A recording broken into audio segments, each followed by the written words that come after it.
Hello, everyone, and welcome back to the podcast. Today's topic is something that I've been wanting to talk about for a long time, and I'm so excited it's finally here. And it actually kind of plays off of a workshop that my studio just did. So recently, we just wrapped up a community workshop in the basics of songwriting.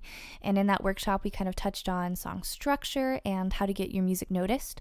But today, I wanted to dive a little bit deeper and give you some songwriting strategies.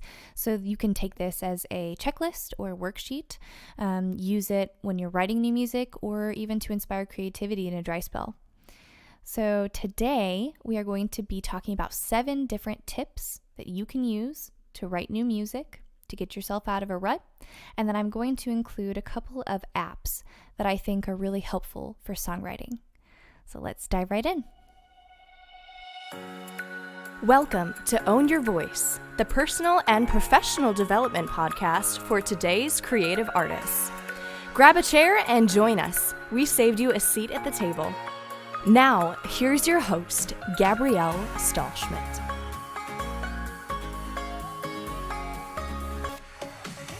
The very first tip that I have is to set aside a time and a space to free write. So a good time limit would be anywhere between 15 and 30 minutes, and that could be at any point in your day. But to carve out a specific time and a place, a quiet place. So there's nothing that kills creativity like having a lot of background noise or being distracted by, hey, no, I've got to get my 15 minutes in and then I've got to go pick the kids up from school.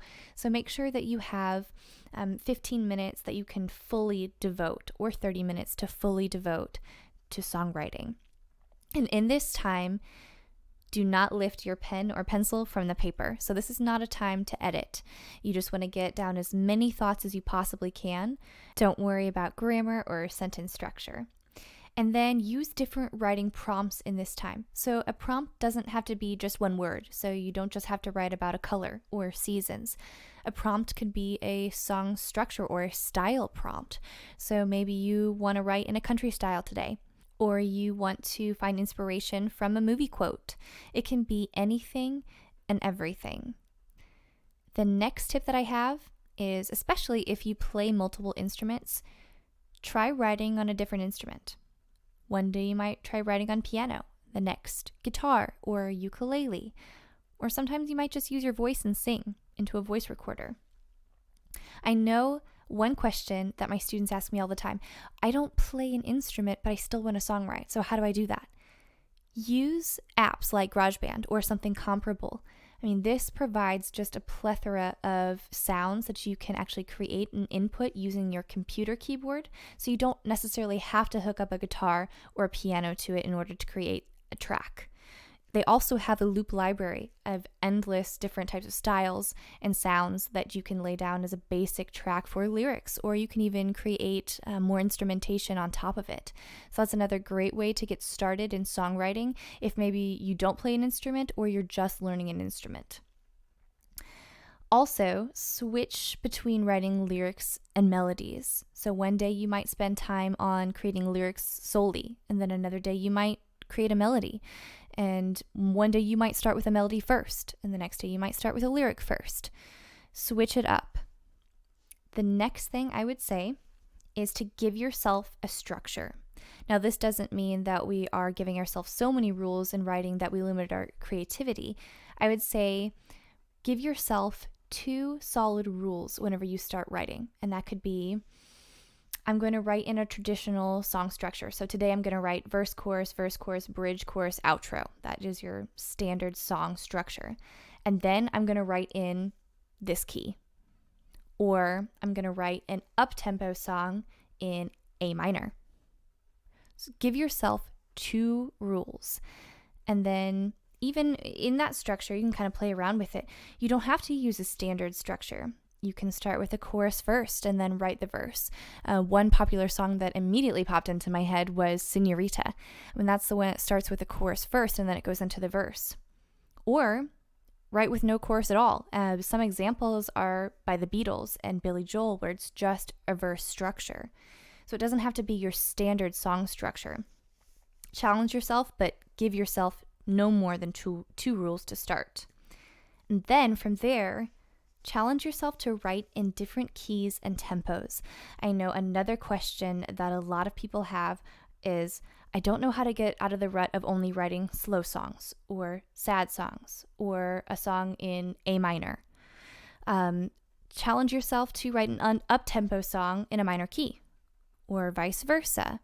Challenge yourself to create a modulation in your song somewhere, or revisit old songs that you have written and change them from major to minor or minor to major. And this is a great way to breathe new life into an old song. This is why a lot of artists will perform songs that they've written over the years, and then you'll see them change. Another example would be Layla by Eric Clapton, how he came out with, a different version over the years. So just because you wrap up one song doesn't mean that it has to be finished there. You can change it. One really amazing YouTube channel that I get a lot of inspiration from is, his name is Chase Holfelder. You have to check him out. He has an entire series where he takes major songs and turns them into minor songs. And he does this for any song under the sun. I mean, he has the Star Spangled Banner. He does Amazing Grace. He did I Will Always Love You. And it completely changes the vibe of the song and the way that the lyrics are interpreted. And so sometimes a upbeat, happy, chipper song becomes very deep, and you really think about the lyrics in a new way. And that's a great way to change up songs for your audience as well, especially if you are a performer of many years and you've been performing the same songs over and over and over again, and you want to breathe new life into them. Try changing the key, try changing the tempo. Another tip that I have is to listen to new music. A lot of people who are successful in songwriting have a very broad taste in music. So if you're only listening to country music and you want to try to write outside of that song structure, then you need to listen outside of that song structure. Also, a huge one for me, huge tip, is using literary devices to write your lyrics. And this is huge for those of you who maybe get stuck writing lyrics and the same old rhyme scheme. Because for a long time, that was me. I would write in the standard ABAB rhyme scheme. A couple of devices that I love, there are a million and one, but these are my top three, would be alliteration. So alliteration is the use of words that start with the same consonant sound, and then you put it next to another word that starts with that same consonant sound. So babbling brook or breaking bad. Some examples in the music world, let me think. Oh, there's one by the Beatles. Whisper words of wisdom, let it be. And you hear those W words repeated. Or T Swift, baby, now we've got bad blood. And I can think of this time, this place, misused, mistakes, too long, too late. Because somewhere out there, I know there's a Nickelback fan. Those are some great examples of using alliteration to kind of change up your rhyme scheme. Another favorite of mine is consonants. So consonants is the use of repeated consonant sounds at any point in a word. So it doesn't have to be at the beginning of a word. It can be in the middle of a word. And some examples of this would be like Single Ladies, Beyonce, like the N and shun sounds. I need no permission, did I mention? Don't pay him any attention. And the or sounds in That's What Makes You Beautiful by One Direction. You're insecure, don't know what for. You're turning heads when you walk through the door. So that's another great example. And then internal rhymes is another one of my favorites. So this one I actually see used a lot by Taylor Swift. One of her songs, A Place in This World. I'm alone on my own, and that's all I know. I'll be strong, I'll be wrong. Oh, but life goes on. Oh, I'm just a girl trying to find a place in this world. That's one example of an internal rhyme. So an internal rhyme actually creates a word in the middle of a phrase that rhymes with a word at the end of the phrase. So another example, you see this a lot in rap music, and specifically in Eminem's ever popular song, Lose Yourself. His palms are sweaty, knees weak, arms heavy. There's vomit on his sweater already, mom's spaghetti. That's a great example of internal rhymes. And then the very last tip that I have is to know when to let a song rest. So don't sit down to every 15 to 30 minute, writing time and think, I have to have a song completed by the end of this. Sometimes a song takes years to finish. Sometimes you'll finish a song and you'll rework it many, many times down the road. Know when to work on a song, but also know when to not overwork it. And that's something that I can even take my own advice on because I'm an extreme perfectionist and I need to know when to walk away from something and kind of let it breathe for a little bit. You may, again, rework one song many times as you discover your original voice. So some of those songs that aren't finished, you can use as future prompts for your writing time. One song that starts out one way may end completely differently, and that's okay. Don't get frustrated. And another tip would be to just write. Just get started. That's all it takes. A lot of people are afraid that they don't know how to do something, so they don't ever start. Just start writing. Pen to paper, don't lift it up until the 15 to 30 minutes is over.